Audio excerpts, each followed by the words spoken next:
Welcome to the realm of heroes and monsters. Story time with your host, AP Fuchs. Stories of intrigue, stories of horror, stories of superheroics, stories of monsters.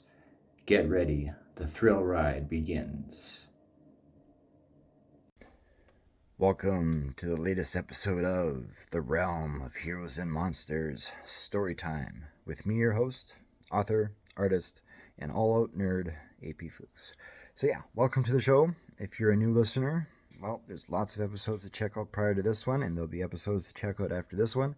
And yeah, feel free to explore, look at the listings, find something you like, and give it a listen. Get a good story. And that's the whole point of this, right? This podcast is meant for you to just have a moment to sit back, relax, put your head back, close your eyes, and get told a story and imagine it. And this is for you. So yeah, hope you do that and hope you enjoy. The story to come is an early story that I wrote. You're gonna hear about it in the story behind the story segment. It's a little bit longer, that particular segment, just because I kind of rambled a little bit. But at the same time, what I'm offering is the efforts behind the story and why I did the story as I did. This is called The Beat. It's coming up right away, and it was an experiment in trying to play with the reader's mind a little bit. I try to play with my own mind a little bit, and it's definitely one of those you decides story ending type items. So yeah, stay tuned for the story because I want you to come to the conclusion on your own as to what really occurs in the story.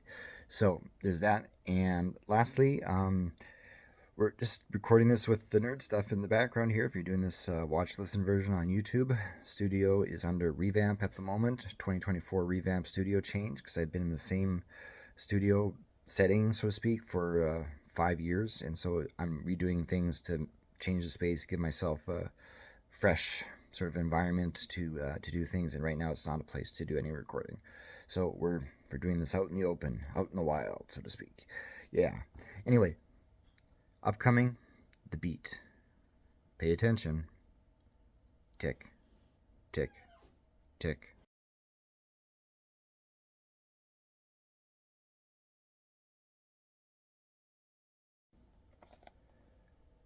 The Beat. When Granddad called me up and invited me to the family cabin for the weekend, I was surprised. Well, it wasn't actually the family cabin. It was his, but he let all his kids and their children use it. He and Grandmama had purchased a lot up by Lake Winnipeg sometime in the early 80s. With the help of his 2 daughters and their husbands, over the course of a summer the cabin had been built. The cabin's a fair size. It runs around 50 feet long, 25 feet wide, the ceiling starting at 10 feet by the door, rising to 16 in the middle, then descending back down to 10 feet at the other end. I'm proud to say it had been my suggestion, when I was around 16 or so, to make off with the ivory paneling on the outside and instead artificial dark brown logs, giving an old pioneer, early settler kind of feel. I'm 18 now. Granddad's 74. Grandmama is only 67, if you consider such a number as only when it comes to an elderly person. Someone once asked me while I was helping Grandmama loading groceries into her cart at a supermarket how old she was.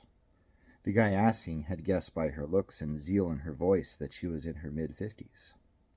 When I told him her real age, his eyes went wide, obviously not believing me. She kept a positive attitude, and that impressed me, especially now since Granddad had fallen ill, lung cancer manifesting itself to its full extent as a result of his 40-some-odd years as a smoker. Granddad had been in the hospital twice, the second time being just 2 nights ago. Like I said before, I was surprised when he called me up today and asked in his raspy, gurgly voice, his throat brought to crisp from years of hot smoke, no doubt. "I just got out of the hospital, Robbie, and I was wondering if you wanted to come up to the lake with me this weekend." "Do you really want me to come?" I said, "or do you only want me there because I always have a pack of Winstons with me?" He chuckled, knowing I was on to him. Ever since he had come down with cancer, Grandmama had forbade him to buy any more cigarettes. "You're not going to help yourself to your deathbed as long as I'm around," she would scold him. Of course, Granddad, playing the sheepish innocent, obliged to her demands, only to secretly stash a cigarette here and there around the house. Knowing that he would do such a thing, Grandmama scoured the house top to bottom and found every one, yelling at him each time a cigarette was found. Granddad didn't learn his lesson and often came to me, always complaining of a nick fit. Grandmama would have a bird if she knew I was slipping Granddad smokes, but I figure, who is she or I to deprive him of one of his most favorite pleasures in life? In return for my supplying him with cigarettes, he treated me to different things, taking me out for breakfast, giving me gas money, buying me a lighter when mine conked out, things like that. So far, our secret trade had gone on beneath Grandmama's notice. However, since Granddad's recent turn for the worse, I decided that I did not want to be responsible for his next visit to the ICU. I'll come along, I told him, but I can't give you smokes anymore. Come on, Robert. Okay, you win. Just don't smoke in front of me, okay? He said, sounding as if I had just broken his heart. You know I can't let you smoke because I care about you, right? He sighed. I'll pick you up Friday night around 8. We'll be at the lake before 11. I told him that sounded fine. This should be an interesting weekend. Maybe I'll leave my cigarettes at home for the next 2 days, just to be safe. The gravel seemed to crunch louder than usual when Granddad and I pulled into the cabin's driveway. It was more like a short, small, stone-covered path than a real driveway, the path not far from the road. I watched the headlights from Granddad's Ford pickup bathe the cabin with a yellow glow, transforming the dark brown of the cabin into a deep tan. In all my years of coming here, I've never arrived at night. Usually family trips to the lake were either done Saturday morning or afternoon. Plenty of daylight left when we arrived. Granddad put the truck in park, idled it, and gazed at the cabin as if it was a lost relative. And, in a way, I suppose it was. The cabin was as much family as both of us. After a few minutes, he turned the motor off and got out of the truck. I got out too, rounding to the rear and pulling my duffel bag off its bed. Hoisting the bag strap over my shoulder, Granddad, with a hard pat to my back, gave me the key to the front door. He told me he had to run to the outhouse at the left of the property, and he didn't want me standing in the chilly night air waiting for him. Granddad went off, disappearing into the night. I watched him dissolve into the darkness and waited a moment in case anything went wrong. I didn't know if he was able to manage himself as well as he used to since he had gotten sick. Once Granddad was out of view for a few seconds, I adjusted the bag strap on my shoulder and made my way for the door. A sudden gust of cool wind sent a shiver up my back and down my arms. Bad timing, too, because my eyes had been locked onto the 3 black windows of the cabin, one for the kitchen, one for a bedroom, the last for the living room. The windows seemed to draw my eyes into their void, only darkness emanating from them, extinguishing the pale moonlight that shone against them. I walked up the 2 steps leading to the front patio landing. The screen door squeaked on its hinges as I opened it, revealing the door I had the key to. I stole a glance at the window to my left before entering, then perked an ear for Granddad. Blackness glanced back, and silence hung on the air. I didn't know why I was so afraid. Actually, I did know why. Too many scary movies and violent comic books. Disregarding the thought of an ogre with a cloak made from human skin waiting inside for me, I put the key into the lock, heard it click, and went in. I turned on the light. The cabin lit up. There was only 2 light switches on the other side other than those for the bedrooms and bathroom, one for the front door and main living area, the other for the back porch. I slid my shoulder out of the strap, my bag falling to the always dirty welcome mat beneath me. Any childish fears I had when standing outside vanished. It felt good to finally be back here. Startling me out of my lamentation, the screen door behind me screeched open. So, are you coming in all the way, or are you just going to stand there like a bellhop? Granddad asked, putting a hand on my shoulder. All the way, I breathed, feeling as if I just did something wrong. He appeared all right. His leathery skin was a bit paler than usual, but he looked healthy enough. He lovingly smiled at me, the crow's feet by his eyes rising up. The gray hair on top of his head was slicked back, as if he had just gotten out of the shower. Picking up my bag, I shuffled off into the room where I'd be staying. The room was across from his. I turned on the light and tossed my bag on the bed. The coils of the mattress squeaked from the weight. My room was plain. Pale yellow walls, a curtainless window, a small closet, and an oak dresser with a mirror, all blending in nicely with a worn, dark brown carpet of the floor. The carpets. That was another thing I enjoyed about this place. Each room had a different colored carpet, most of them similar to the brown one in my room, but different shades of brown nonetheless, except for the floor of the kitchen, the floor sharing the floor of the living room, which was covered in light tan tiles. The inside of the family cabin was a perfect testimony to the earth-tone theme of the 70s and early 80s. Taking a few of my things out of my bag, I heard Granddad clanking around in the kitchen. He was probably preparing us a snack of some sort and a couple of beers. He had come up here last weekend to stock the fridge and pantry, he said. Putting the sweatshirt on a hanger, I watched myself in my peripheral in the mirror to my left. It took a moment after hanging up the sweatshirt to actually look at myself squarely. I never liked what I saw when I looked in the mirror, and the reason I didn't like it had nothing to do with my appearance. In the end, it all came down to one thing: a child's vision of himself as to how he would look when he grew up. Back between the ages of 7 and 10, I always envisioned myself growing up into your well-built, stubble-cheeked, deeply tanned, just the right amount of blonde highlights in the hair, underwear model gentleman. Instead, I looked like his younger brother, pale-faced, sweaty-banged, thin-shouldered, beer-bellied wino with glasses and an AC/DC t-shirt. So much for being Don Juan. High school finished in June, and I still had a month before first semester at the University of Winnipeg. I'm still wasn't sure really what I wanted to be when I grew up, but in your first year of post-secondary, that didn't matter.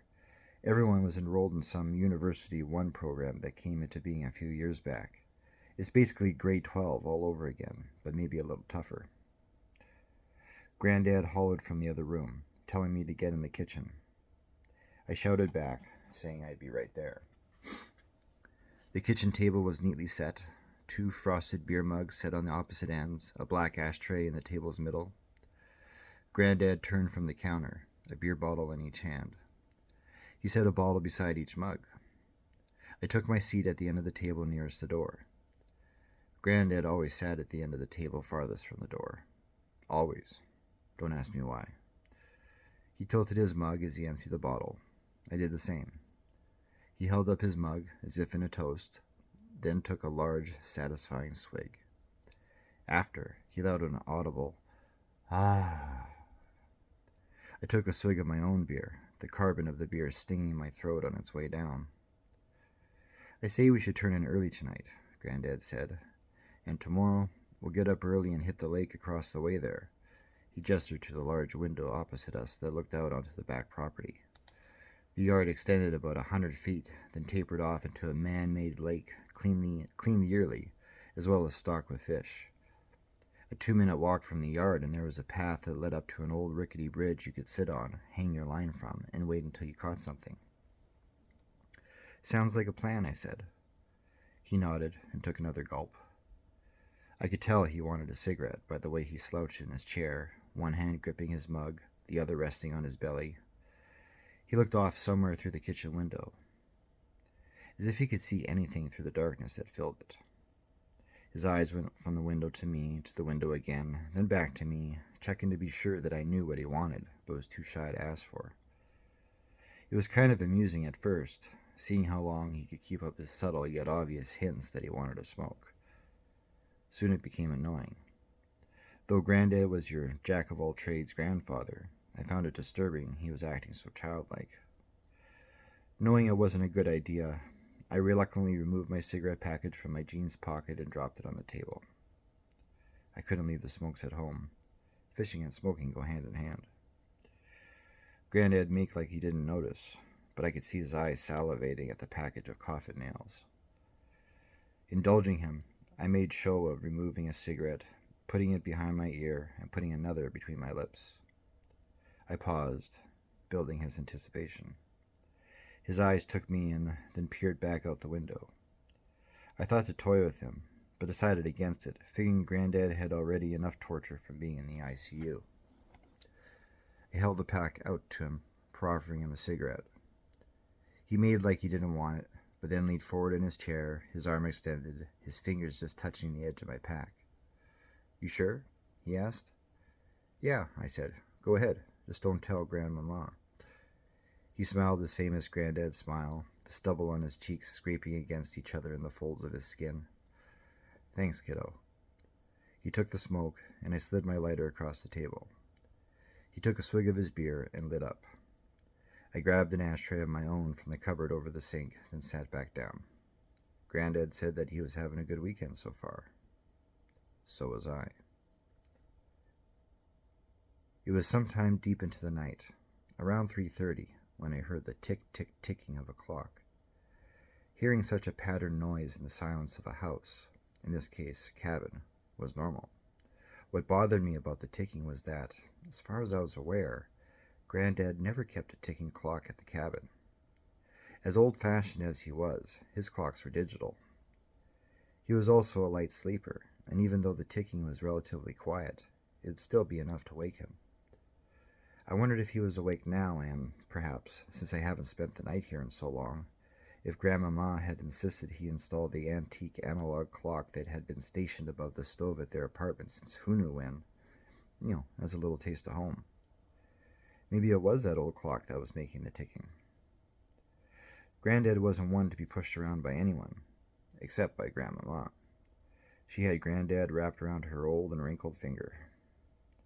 I once asked Granddad why he cowered under her like a puppy in trouble with his master. He responded with a wink. "'Tis called love, kiddo. I may not like it, but let I be doomed if I don't make her smile by doing what she wants now and then. You'll know what I mean when you find yourself a cute little honey one day. I guarantee that. Just you wait and see, boy." Rubbing the sleep from my eyes, I rolled over and tried to ignore the tick, tick, tick that seemed to have grown louder over the past 10 seconds. I cleared my mind and waited for the drowsiness hanging over me to turn into full-fledged fatigue and whisk me away to La-La Land, far away from the noise. I started to slip away, that good feeling of inevitable sleep setting in, when the ticking grew even louder. Granddad would surely be awake now. How could he not be? $40 said he'd shut the clock up in a minute or two, and he and I would be back asleep. In the morning, neither of us would remember waking. Tick, tick, tick. The ticking was too loud, and I could only imagine how loud the ticking was on the other side of my closed door. "Come on, Granddad, hurry it up," I thought. "Turn that clock off." Tick, tick, tick. I groaned and threw my blankets back, the cool breeze coming from my open window immediately attacking all the skin that wasn't covered by my boxer shorts. I took a moment and let the goosebumps seize me before getting out of bed. There was enough light in my room to help me find the door. Shivering, I stepped out and crept through the dark gray of the cabin, the shapes of the furniture vaguely outlined in the subtle amount of available light. I was right, too, about the ticking being louder out here. Sounds always seem louder in the dark, too. Who knew why? Granddad's door was partially open. He was asleep. I could hear his snoring, which was more like a garbled wheezing. Not wanting to disturb him, I followed the sound of the ticking. It got louder toward the back porch. Why the clock was back there, instead of out from where it was practical, I didn't know. The door to the back porch was closed.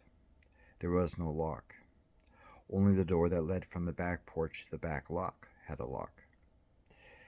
Not that lock would help anyway. It was one of those rinky-dink locks that all you had to do was push the knob, then turn it to lock it from the inside. A burglar worth his loot would have no trouble getting through that impenetrable security. I remember the day when we didn't have to lock our doors at night, Granddad once told me. He got a lock for the back door simply because all the neighboring cabins had one. And he had a lock on the front door too, so might as well make them match, right? Anyway, I opened the door. The ticking doubled in volume. I glanced toward Granddad's room to see if he was awoken by it. He wasn't. He was still wheezing in his sleep. Flicking on the light, I stepped onto the porch, my eyes adjusting to the brightness. As they did, I scanned for the source of the sound that had interrupted my sleep. It seemed to be coming from the back corner, beneath a box of historical romance novels that belonged to Grandmama. There were hordes of other junk in the porch, too. A couple of broken chairs, an old kitchen table, Granddad's toolbox, blankets, and other old people antiquities that made you wonder why they even bought such things to begin with. Like a faded porcelain ballerina that's missing a leg? I don't know. As I made my way to the corner, I stepped carefully between boxes of more junk, tripping over a couple. The ticking was far louder here. It couldn't be a clock. It sounded more like a bomb, as if I'd ever heard a bomb tick before, only in the movies. I bent over and wrapped my hands around the back edges of the box of novels. With a mighty heave, I lifted the box and placed it on the vintage kitchen table beside me.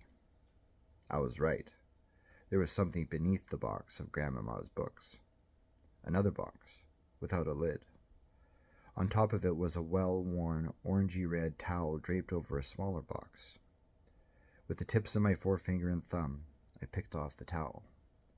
Tick, tick, tick. And there it was, a well-polished, antique wooden box. The box had a lid. The clock's inside. It better be, because I didn't like the idea of ticking coming from somewhere else in that cramped little porch. It'd be a lot of work to find it. I picked up the box and opened its lid. Tick, tick, tick. It wasn't a clock. It wasn't a bomb either. It was a metronome, secured in a blue velvet mold. Its wooden cover was absent. I watched as its arm rocked back and forth across the ivory front, counting the beat to a song that wasn't playing. Since we had one of those things at home, I knew how to turn it off. Granddad's wheezing suddenly increased. It sounded like he was panicking in his sleep. A bad dream, perhaps. His wheezing got louder.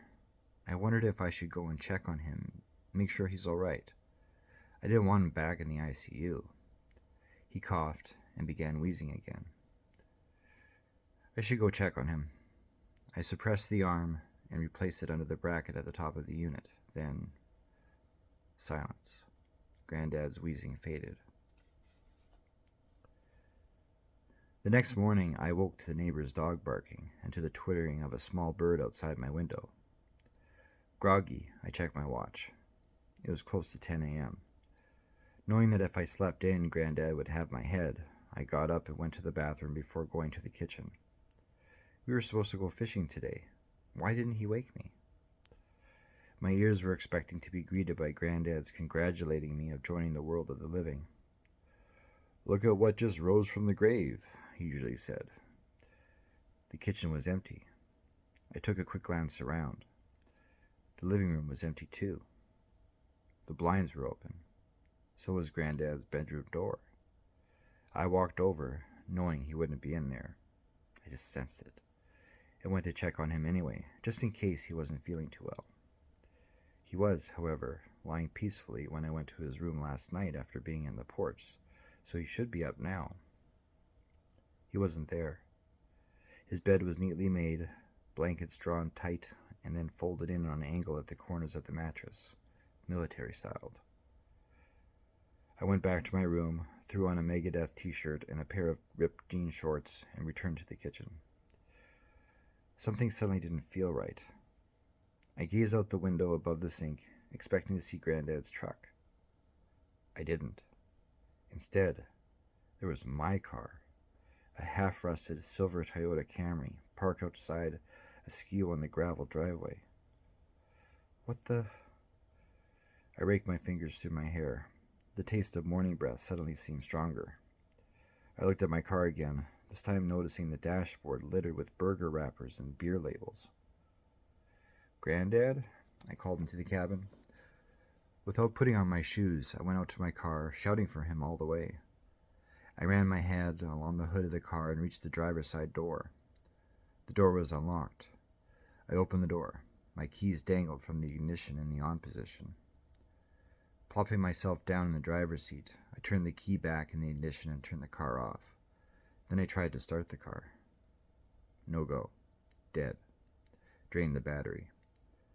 Confused, my eyes roamed over the messy dashboard, the passenger seat that had a case of beer on it, the cigarette butts that had spilled from the ashtray, the butts of 2 joints stubbed out in a cup holder. How did my car get here? Did someone drive it here last night? How did all the booze get in here? Certainly not from anyone in my family. My dad gave up drinking, even socially. My mom never touched a drink in her life. My sister, Stephanie, was too young to drink, let alone drive a car. Granddad? No. Even if he did decide to be reckless and booze it up on the way back here, say if for whatever reason he drove his truck back to the city and came back here in my car early this morning, it still didn't explain the joints in the cup holder. I didn't think Granddad even knew what a joint was. And who would he get one from anyway? My thoughts were distracted when I heard the telephone ring from inside the cabin. Knowing I should answer it or get in trouble from Granddad if it was an important call, I got out of the car, closed the door, and walked to the cabin. My feet were suddenly sensitive to the prickly grass between the cabin and the car. As I passed the outhouse, I considered the possibility of Granddad being in there. About to go out to the outhouse instead of answering the phone, I stopped, reconsidered, then headed over to the cabin, picking up my pace. The phone had rang over 8 times. Whoever was calling hadn't given up yet. It had to be important. Inside, I picked up the old rotary phone mounted next to the refrigerator. Hello? What are you doing there? My mom asked. What do you mean, what am I doing here? I leaned up against the counter. Granddad invited me up here yesterday. She cleared her throat. When she spoke, her voice was weak, concerned. Robert, Granddad was in the hospital yesterday. He died last night. My inside suddenly felt empty. What was she talking about? Last night, Granddad and I... The ashtrays were gone from the table. I placed my palm on the countertop and pulled it away, feeling something dirty on my skin. My hand had a thin film of dust on it. I looked around the cabin.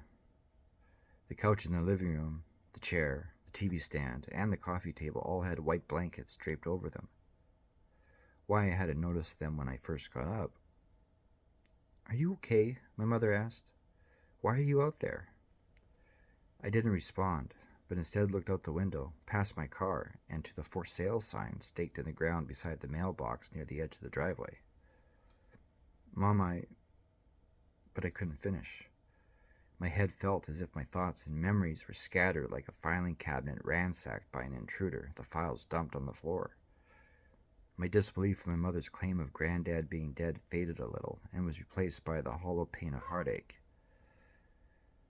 Listen, Mom said, just stay there and Dad and I will come out and get you. Okay, I said. My legs wobbled as if they were made of rubber, so I sat down at the table. About to say goodbye, I heard a ticking in the background, on the other end of the line. What's that? I asked. What's what? That ticking. It's Granddad's metronome, back when he played the piano. Granddad? Piano? Mom went on. Stephanie's going to play a song for Granddad's funeral. Grandmama insisted she practice with Granddad's metronome instead of her own, making it more special. I couldn't believe what was going on. Granddad had that metronome beside his hospital bed during his last days, my mother said. He said the rhythm from it calmed him down and made him less apprehensive about death. I'm surprised it still works, though. It's real old. Why? I asked, not really knowing why I asked. Because, she said, it stopped its beat when Granddad died, as if the beat was keeping him alive, and someone then decided it was time for him to go. I flashed back to the night before and how I stopped the metronome from ticking. Granddad's garbled wheezing stopped then, too. How could I have... If I did... I wasn't sure what I was thinking. I didn't kill him. But given last night, maybe I was somehow in a place outside of time, outside of reality. Needing to be alone, I said goodbye to my mom, She said she and Dad would be out here this afternoon. I told her that was fine and hung up. I went back to my room, grabbed a cigarette, and lit up. Here's to you, Granddad. Here's to you.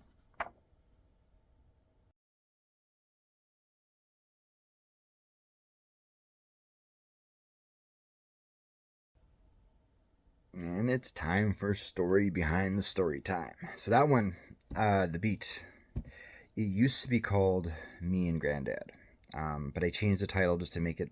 I don't know why I changed it. I think it's just to kind of give it something more exciting or more intriguing, so to speak. But that story was written extremely early in my career. I would suggest probably somewhere in the third or fourth short story I ever wrote. That cabin cited in the story is a real place.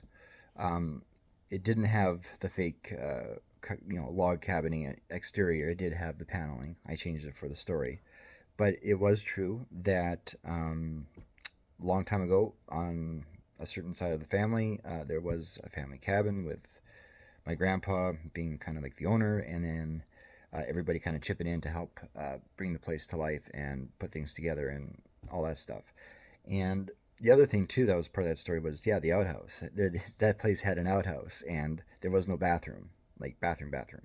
And we're talking in terms of time, late '80s kind of thing, right? So cabins back then weren't as modern as they are now, which to me, I mean, when people go to the lake now, too, by the way, like I've seen cabins, and man, it's like, why are you going there outside of the exterior environment for your incentive? Because like you're living not really in a cabin per se, you're living like in another house. But anyway, that's another topic. Point is, so they had this cabin, and yeah, they had that outhouse, and as a kid, I dreaded having to go to the bathroom because that outhouse stunk, and I knew what was in there beneath the seat, and it was just as a kid the first exposure, right? So it's gross, it's horrible, and yet you have to do that. They did have sort of a mini porta potty in the cabin for the kids for nighttime use, but other than that, and then that would get dumped out in the morning into the real outhouse. But yeah, anyway, the whole thing was a real place, and even the layout that I described in the story was how the place was. That back porch that was in the story with all the stuff in it, there was a back porch that was always full of crap, basically, uh, in there. It was sort of little porch rooms, and then it would lead out into the back property. And then that mention of, you know, him stepping out onto the grass and feeling the prickliness on his feet. I don't know what kind of grass, grass my family had. Even grass could apply to this situation here. What did they grasp as reality here? Anyway, what they chose for grass for the property, because that grass was prickly as heck. Like we're talking like needle style, and I hated like being barefoot on that thing. Like I would always ensure I had either sandals or shoes on because it just really sucked. But anyway, the point of the story was I just basically wanted to take like an element from real life and turn it into something. And of course, regarding the story aspect, I wanted to, at the time, again, early writers, right? We all try to be brilliant, and it's a good effort. I mean, it's a good practice in that sense, but from a mental exercise. But at the same time, maybe you should be learning the craft a bit better. So this, but then I see some of the ways it was written that, frankly, I wouldn't do nowadays. But the idea was to do something clever. The idea was, what is reality? What was Robbie's influence on his grandfather's death, if anything? Was he boozed up and stoned out and imagined the whole scenario with the tick tick ticking? You know, that was sort of the thing. And this is kind of one of those stories where you kind of let the reader decide, what really happened that time. Was he boozed up, or was there some sort of supernatural, outside of time experience that he had? This is one of those reader decide stories. So there's that, and that pretty much covers it as to why I wrote it. I wrote it for fun, and didn't really have any publication aspirations for it. And then lastly, a fellow writer from way back when self-publishing was new, and we're talking like, yeah, man, like 2003, 2004. A fellow writer actually offered to publish it on his website, and I was like, I mean, again, this is at the time. This is sort of writers having websites was a new thing too, right? So I was like, sure. So yeah, he put it up there. But yeah, that's basically the story behind the story. It's basically me to sort of do like the family element, to, reveal a bit of family history through fiction, and also revisit a place that was long sold long ago, and relive some childhood memories in a way. My grandpa was my real grandpa, like was never a smoker. If he did at some point, I never knew about it. He had other issues, other vices, but he passed away a few years ago. It was a dementia situation, so I felt really bad for him because he went from, a vibrant, regular person, so to speak, to basically someone stuck in a chair staring off into space and unable to move. And it was really hard to watch because I always wondered, like when you're in that state, like what's going through your head, like when you have those lucid moments, but your body doesn't want to work. Are you? I don't know. I can only imagine like what it's like to be trapped inside yourself, and that would be really frustrating, especially when you know that you used to be able to say move your hand or lift your arm or whatever, and no matter what you try, you can't. And yeah, that's I don't know. Upon reflection, I think we need to kind of consider that factor when we deal with people with dementia and Alzheimer's and that sort of stuff. Give them some compassion, like big time, because to be a prisoner inside yourself, and then your mind, your current mind drifting into the past mind, drifting back to the current, to the past, and so on. That's got to be tough. So from their perspective, anyway, point is, if you have someone with that in your life, show them some love, a lot of love, a lot of grace, a lot of patience, and kind of segueing here. But anyway, I'll zip it for now. Just stay tuned for after the credits, and we'll do something fun then. Okay, bye.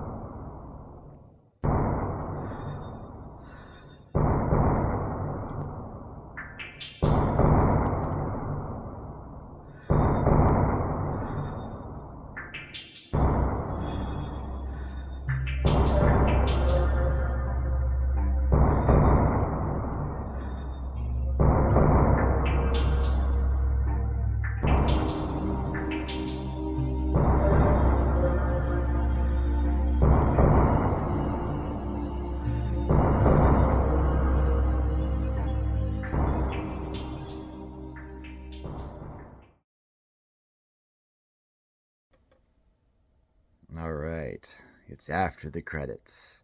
And in movies, what's that about, right? We do a little cliffhanger leading into the next thing. So, as per this podcast sort of pattern, we've been doing, a series of like monster stuff or horror stuff, and then we do a superhero thing, and some more horror stuff and monster stuff, and then some superhero thing. And guess what's happening next episode? That's right, Axiom Man is back, and we're gonna do the superhero thing. But as a teaser, Axiom Man has to fight something with sharp teeth, sharp claws. What could it be? I'll let you think about it throughout the week, and stay tuned for next episode, because it's time for the heroes part of the realm of heroes and monsters story time with AP Fuchs. So in the meantime, have a great week. Enjoy yourself. Take some time out for yourself as well. It's important, self-care, people. Okay, this is also talking to myself. We all need to slow down and self-care sometimes, so let's do that, okay? But in the meantime, what's going to happen next week with Axiom Man against something with sharp teeth? Ponder. See you then.